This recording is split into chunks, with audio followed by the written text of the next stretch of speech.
A very good morning, students of class 12. Today I am going to continue with climate.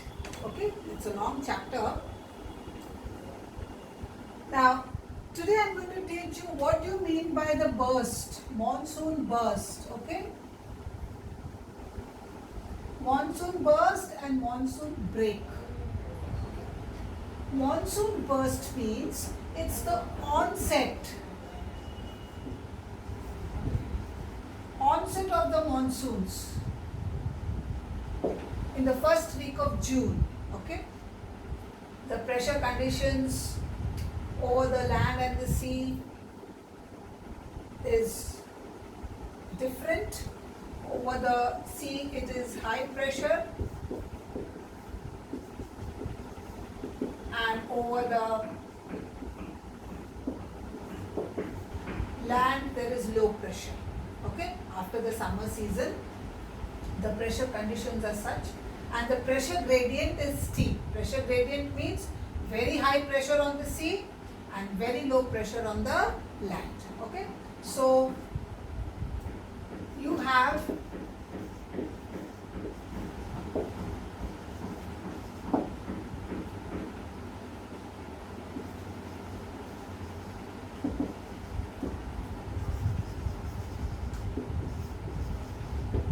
the winds blowing from the oceans to the sea on the first week of June. Okay, the 1st of June, sometimes it could be 2nd of June or 3rd of June. The moisture laden winds from the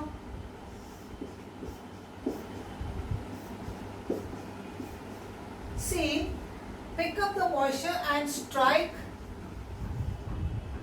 Kerala the first. So Kerala is the first state to receive the monsoons. So the monsoon burst occurs in Kerala.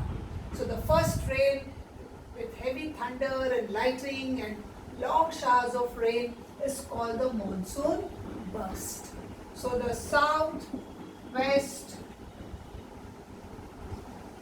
monsoon winds bring the first rains in the month of June, especially the 1st, 2nd or 3rd of June. Kerala is hit by the monsoons, it's called the monsoon burst. Then the winds reach West Bengal, Assam and Mumbai by the 2nd week of June. Okay, by the 8th, 9th or 10th. Okay, 8th, 9th on the 10th of June in West Bengal, that's Kolkata and Mumbai. These two places, that's Mumbai region, Mumbai is here and Kolkata is here. Okay, so these two places, if the monsoon reaches in the 2nd week. So this is the monsoon burst, and 2nd week of June, West Bengal and Maharashtra receives the monsoons. Here also is the monsoon burst. Next, monsoon break. What do you mean by monsoon break? The monsoons bring rains for 2-3 days in an area, and again there is a dry spell of few days. Again after a few days it brings rains for 2-3 days. Again some days are dry. So the entire 3 to 4 months of the rainy season, all the days are not rainy days. The dry days in between the wet days is called the break. Okay, the dry days, the dry spells in the rainy season is called the break, monsoon break. Clear? Now, monsoon break occurs because of two major reasons. The first reason, because of the failure of the tropical depressions that occur over the northern India and over the Bay of Bengal, and the dislocation of the monsoon trough ITCZ over the northern India. So the ITCZ shifts and sometimes it may not be appropriate. Okay, so the ITCZ gets dislocated and there may be dry spells in the Indian subcontinent regarding monsoons. Clear? Okay. Next we have is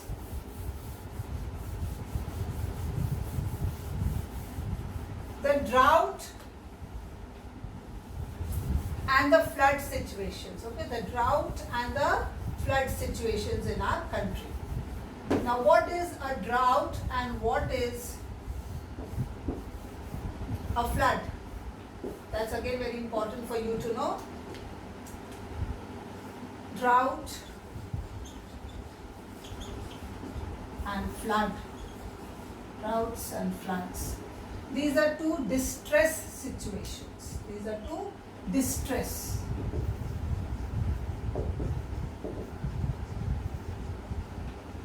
Means it brings a lot of destruction. People are unhappy when there is a drought or a flood. Drought is the situation where rainfall fails. There is no rain that particular year. The intertropical convergence zone is not properly formed, and the El Nino current and the southern oscillations are not appropriate, and the monsoon fails that year. So the failure of the monsoon is called droughts. And when the drought occurs, there is no rainfall, there is no growth of vegetation, no crops grow that particular year, and there is no water for the cattle also. Underground water level also dries up. All the rivers, lakes, wells dry up, and the underground water also dry up. So the tube wells also dry up, tanks dry up, the surface water dries up, and thus no crops grow. There is problem of drinking water also, and people die also in the drier parts where droughts occur, and droughts further lead to famine. That means no crops grow. Okay? Famine occurs in that particular year. So the major areas where drought occurs in our country is, we have droughts in these areas. Okay? We have droughts in the Rajasthan, Gujarat region, major droughts. Okay? So northwestern India is prone to droughts. Next, floods. What are floods? When there is excessive rainfall. Okay, when there is excessive rainfall in a particular year, that causes floods. The river is overflowing, it has lot of sediments and silts, and it deposits the sediments and silts in the river and on the banks of the river, and the water channel becomes shallow because it's all deposited with silt, and the river is in floods. Okay, so excessive heavy rain causes floods, and too much of floods also causes destruction of life and property. And some of the major reasons of flood is, we have deforested the areas, so the runoff water becomes more. The trees are not there because of deforestation, so the roots of the trees are not there to absorb the water and increase the underground water level.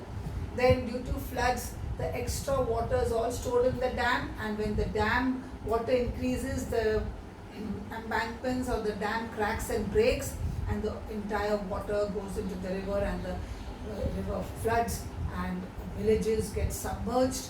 Okay, so these are some of the reasons why floods are caused. Man-made factors are more responsible for the occurrence of floods. Then further floods leads to landslides in the hilly areas.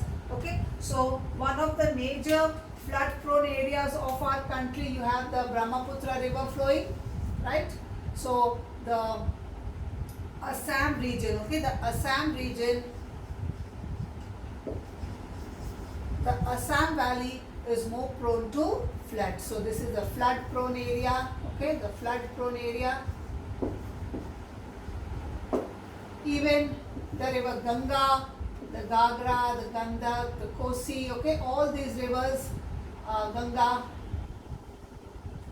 region is prone to floods, okay, floods.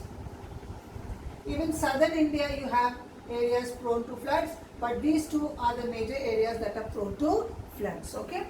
So you need to know the major areas prone to floods and major areas prone to droughts, okay. For today, this much. Thank you.